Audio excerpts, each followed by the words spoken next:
Assalamu alaikum students. Today we are going to learn about research report. We will discuss about its features and its components. Let's begin with this image in which there is a book and there are items, so many items which are helpful in doing research as well as in writing down a research report. Let's start with the lecture. First of all, we need to learn about research. What is a research? Research is the search, and search. So, research is genuine exploration of the unknown that leads to new knowledge. It means that research helps us to explore and discover about anything unknown to us. And it brings us to new knowledge, new aspect of existing knowledge and updated knowledge. Research हमें help करती है explore करने में कोई भी knowledge जिसके बारे में हमें पहले नहीं पता था. We come to know about it. जब हम उसको एक्सप्लोर करते हैं, हम उसके बारे में डिस्कवर करते हैं, इन्वेस्टिगेट करते हैं, तो ये सारी चीज़ें हमारे सामने आती हैं. And after doing research, preparation of a comprehensive written research report is an essential part of a valid research experience. जब हम research कर चुके हैं तो अभी this is necessary to write it down कि वो सारे research processes क्या थे जिनको हमने follow किया and we have completed our research. तो ये एक important part है हमारे research experience का. तो how to write a research report? First of all हम उसमें define करेंगे कि एक research report क्या होती है. A research report is a concise and well-crafted document that objectively and accurately summarizes the research processes, findings, methods, and conclusions of a research study. तो research report एक concise and well-crafted document है. Concise इसलिए because इसमें कोई भी unnecessary और unimportant details मौजूद नहीं होती हैं. Only important and significant information is here. और इसको वेल क्राफ्टेड डॉक्यूमेंट इसलिए कहते हैं because it follows a formal structure जिसको हम इंशाल्लाह नेक्स्ट डिस्कस करेंगे. तो वेल क्राफ्टेड डॉक्यूमेंट होता है that objectively and accurately. Objectively किस तरह से कि आप whether you like or not, आपको जो भी आपके फाइंडिंग है you have to note it down, you have to convey it to others. objectively इसको आपने convey करना होता है accurately. every information in this आपको accurate, authentic और verified देना होती है. so it summarizes the research process जो आपने follow किए हैं, findings जो आपको मिली हैं इससे, मेथड्स जो आपने फॉलो किए, in conclusions of a research study. तो ये सारी चीज़ें मिलकर आपकी रिसर्च रिपोर्ट को बनाती हैं. So these are the basic features of research report. तो ये फीचर्स जो हैं आपके एलेबोरेटेड है आपकी डेफिनेशन. तो क्या होगा जी? Research report is a detailed presentation of research processes and findings. तो बेसिकली जो आपकी रिसर्च प्रोसेसेस और फाइंडिंग्स हैं उनको प्रेजेंट करती है आपकी research report and usually includes tables and graphs. आपके जो फाइंडिंग्स हैं उनको समटाइम्स एलेबोरेट किया जाता है, एक्सप्रेस किया जाता है through tables and graphs, and it's not necessary to use it in every research report. It depends upon the data, depends upon the topic. आप किस project को कर रहे हैं और उसके लिए कितना ज़रूरी है उन tables and graphs को show करना. And it is written in a formal language. Informal आप use नहीं करते हैं. You have to use a formal language and it is usually written in the third person. Third person he, she, it, they इस तरह के आप pronouns use करेंगे. It must be informative and based on first hand verifiable information. आपकी research report must be informative और आपका जो information है it must be verified. It must be verified, authentic. आपको उसके लिए एविडेंस देना पड़ते हैं, आपको प्रूव करना पड़ता है through your research and findings. Number 5, it must B formally structured. आपका ये फॉर्मल स्ट्रक्चर हम इंशाल्लाह नेक्स्ट पढ़ेंगे. Formally structured with headings, sections and bullet points. इसके प्रॉपर ये सारे सेक्शंस होते हैं जिनको फॉलो किया जाता है.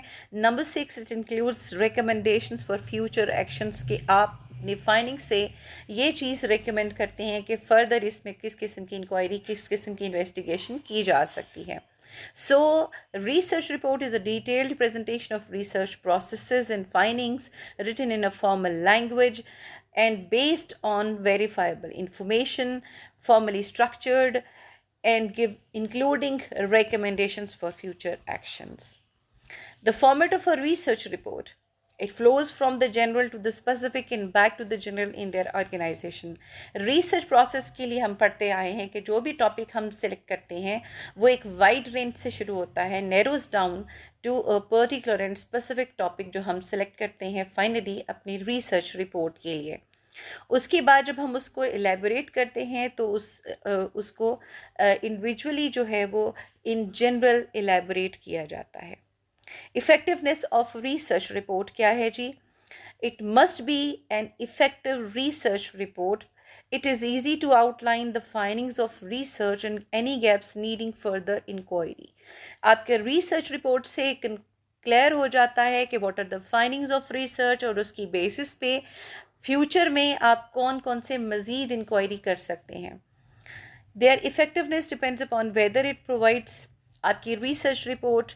Is it strong, well-researched evidence? Number 2, it comprehensive analysis. Number 3, it contains well-considered conclusions and recommendations.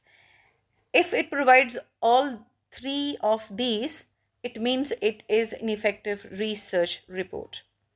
Next are the major elements or major parts or elements of a research report, and these are number 1 introduction, number 2 literature review, 3 method, number 4 results, number 5 discussion, number 6 conclusion. So these are the 6 major parts of a research report. तो ये आपको याद होने चाहिए. अगर आपको एक short question आ जाता है और बिल्कुल उसी तरह से अगर आपसे पूछ लिया जाता है what are the 9 parts of research report, तो 6 तो यही आ जाएंगे. तो 7 में हम करेंगे figures, number 8 tables, number 9 appendix और अपेंडिसेस, कि आपके जो भी चीज़ें इसमें इंक्लूडेड हैं एक्स्ट्रा, तो जो आपने रिसर्च प्रोसेस में यूज़ किए हैं वो सारे अपेंडिसेस में आ जाती हैं. So these are the 9 parts of research report. अभी हम इनको आगे फर्दर डिस्कस करेंगे in detail. Most important part of a research report क्या होता है जी? Number 1 the title, number 2 the abstract. ये मोस्ट इंपॉर्टेंट पार्ट होते हैं रिसर्च रिपोर्ट के, बिकॉज टाइटल जो है वो in a short form, concise form में आपको आपकी पूरी रिसर्च रिपोर्ट की समरी देता है. That means it is a symbol of your research. और एब्स्ट्रैक्ट जो है this is the summary of research. Title. The title should be descriptive, direct, accurate, appropriate, interesting, concise, precise, unique and should not be misleading. कि ऐसा नहीं होना चाहिए कि आप टाइटल पढ़ें और आपको लगे कि इसमें शायद ये चीज़ बताई जा रही हो, but when you come to the report तो आपको पता चले कि टोटली ऑपोजिट है. So it must be very descriptive, very direct, very appropriate and concise and precise in the use of words, or it must not be misleading. So come to abstract. The abstract should reflect and describe. Abstract का हमने detail में पढ़ा है हमारे lecture में on abstract. तो इसमें कौन सी चीज़ें होनी चाहिए? It must describe the topic, the scope of the research, the content of the report, the principal findings and the conclusions. तो इन पांचों चीज़ों को बता रहा होता है आपका abstract. Next is the introduction. Introduction section क्या होता है जी? A good introduction is a clear statement of the problem or project and why you are studying it. तो इसमें आपको justify करना होता है कि आप जो research कर रहे हैं आप ये क्यों कर रहे हैं, और उसमें आपका जो problem है what is the research problem, आपने उसमें इसको elaborate करना होता है. Next is literature review. Literature review पर भी हमारा एक lecture complete मौजूद है. A survey of scholarly sources such as books, journals, articles and thesis related to a specific topic or research question. ये आपने इस पे पूरा जो सर्वे होता है लिटरेचर का वो आपने इसमें डिस्कस करना होता है. Next is the body of the research report. Body होती क्या है जी? It is a detailed discussion of the research work. जो भी आपने किया है उसको पूरे से डिस्कशन करना होता है. And it shows what was done, how it was done and what are the results were and what conclusions and recommendations can be drawn. तो ये पूरे का पूरा बॉडी जो है वो आपका इस तरह से एलैबोरेट किया जाता है, what, how, और फिर उसके बाद उसके जो रिजल्ट्स, कंक्लूजन्स एंड रिकमेंडेशंस हैं. नेक्स्ट इज एक्सपेरिमेंटल डिटेल्स और थ्योरेटिकल एनालिसिस. ये डिपेंड करता है कि आपका प्रोजेक्ट क्या है, क्योंकि ये हर एक का पार्ट नहीं होता. It describes what was actually done. It describes procedures, techniques, instrumentation, special precautions and so on. तो एक्सपेरिमेंटल डिटेल्स जिसमें नहीं होती हैं, आपको सिंपली अपने प्रोसीजर्स, अपने मेथडोलॉजीज़ को बताना होता है. यहाँ पर आपने प्रोसीजर कौन सा फॉलो किया टू कंडक्ट द एक्सपेरिमेंट, आपकी टेक्निक्स क्या थी, इंस्ट्रूमेंटेशन और स्पेशल प्रिकॉशंस आपने इसमें बतानी होती हैं जी. Next is the results. This section summarises relevant data, observations and findings. ये आपके रिजल्ट होते हैं जी, जिसमें आपने अपना जो भी फाइंडिंग्स हैं और किस तरह से आपने उनको ऑब्जर्व किया, क्या आपकी ऑब्जर्वेशन थी और व्हाट वाज द डाटा, वो सारा आपने बताना होता है. उसके बाद tabulation of data, equations, charts and figures can be used to present results clearly and concisely. It depends upon the topic. और उसके डाटा किस किस्म का है, आपने उसको किस तरह से एक्सप्रेस करना है. सो ये मेथडोलॉजीज़ हैं जिसको हमने एक्सपेरिमेंटल डिटेल्स और थ्योरेटिकल एनालिसिस हमने बोला. रिजल्ट्स के बाद डिस्कशन है जी. Discussion is the crux of the report. It is the analysis and interpretation of the results. इसमें आपने रिजल्ट्स को डिस्कस करना होता है, उनको एनालाइज करना होता है, जैसे हमने लिटरेचर रिव्यू में किया था. It shows what do the results mean, how do they relate to the objectives of the research, जो कि आप इंट्रोडक्शन में बता चुके होते हैं. तो अब डिस्कशन में आपने जस्टिफाई करना होता है कि आपने अपने ऑब्जेक्टिव्स के अकॉर्डिंग अपनी रिसर्च कंडक्ट की है या नहीं. Number 3, to what extent, how have they resolve the problem.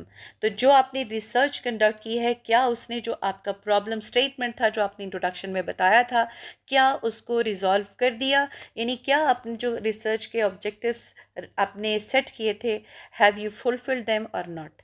The results and discussion sections can be combined as one section. Depends कि आप sometimes आपके results और discussion एक ही section में आ जाया करते हैं. Next is conclusions. An outline of the main conclusions of the research. आपका conclusion जो है ये outline होता है आपके main conclusions क्या, आपकी research के findings के. Directions for future work are also expressed here. तो यहाँ पर आपके recommendations भी दे रहे होते हैं further आपकी future inquiry के लिए, future investigation, future research के लिए, तो वो यहाँ पर आप बता रहे होते हैं. Next is references or bibliography. Literature references should be collated at the end of the report and cited in one of the formats. आपको format जो भी आप use कर रहे हैं, जो आपके project के according है, या आप जिस topic पे कर रहे हैं, या जिस subject के आप डिपार्टमेंट जिस फील्ड के लिए कर रहे हैं, उसमें आपका कौन सा फॉर्मेट जो वो एप्लीकेबल है, या आप किसी जर्नल के लिए आर्टिकल लिख रहे हैं तो उस वहाँ पर कौन सा एक्सेप्टेड है, तो आप उन फॉर्मेट्स को अप्लाई करेंगे, वेदर इट बी APA और MA and so on.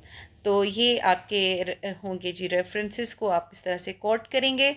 Next is 7 steps of report writing. ये रिपोर्ट राइटिंग के 7 स्टेप्स होते हैं जिनको हम आगे नेक्स्ट लेक्चर में करने जाएंगे एलेबोरेट. यहाँ पर हम सिर्फ डिस्कस करेंगे. इन 7 स्टेप्स को हम 7 स्टेप्स ऑफ रिसर्च भी कह सकते हैं. 7 स्टेप्स ऑफ रिपोर्ट राइटिंग क्या है जी. Number 1, you have to choose a topic based on the assignment. आपने नैरो डाउन किया अपने फील्ड को और उसके बाद उसमें आपने चूज़ किया टॉपिक को. Number 2, conduct research. Number 3, you have to write a thesis statement. आप जो प्रॉब्लम स्टेटमेंट है वो सारा आप इसमें बताएंगे. Number 4, you have to prepare an outline. Number 5, write a rough draft. सारा कुछ कर लेने के बाद जब आप सारे रिसर्च प्रोसेस कंप्लीट कर लेते हैं, आप एक आउटलाइन ड्रॉ करते हैं. उस आउटलाइन के बाद एक रफ ड्राफ्ट आप लिखते हैं. And number 6, revise and edit your report. यहाँ पर आप रिवाइज करते हैं और अपनी रिपोर्ट को आप अपने फर्स्ट ड्राफ्ट को रिवाइज करते हैं, उसको एडिट करते हैं. Number 7, proofread and check for mistakes. और फिर आप इसकी प्रूफ रीडिंग करते हैं, एडिटिंग करते हैं, रिविजन करते हैं और फाइनल ड्राफ्ट अपना तैयार करते हैं. सो ये हमारे पास एक इमेज है, एक साइकिल है जिसमें हमें बताया जा रहा है जी. रिसर्च क्वेश्चन से ये आपका प्रोसेस स्टार्ट होता है और research question takes you to review of related literature, ये आपका लिटरेचर रिव्यू आ जाता है। It leads you to design your research, कि आप किस तरीके से कौन सा प्रोसेस फॉलो करेंगे to conduct your research. And it brings you to collect the data, आपका डाटा आप इसमें कलेक्ट करते हैं। And this data brings you to report findings, आपके जो फाइंडिंग्स आते हैं आप उनको फाइनली राइट डाउन करते हैं अपनी रिसर्च रिपोर्ट में। And these findings enable you to make recommendations for future investigation, for future research। तो ये हमारा एक research cycle है जी, जिसको हम elaborate करेंगे in our next lecture इंशाल्लाह।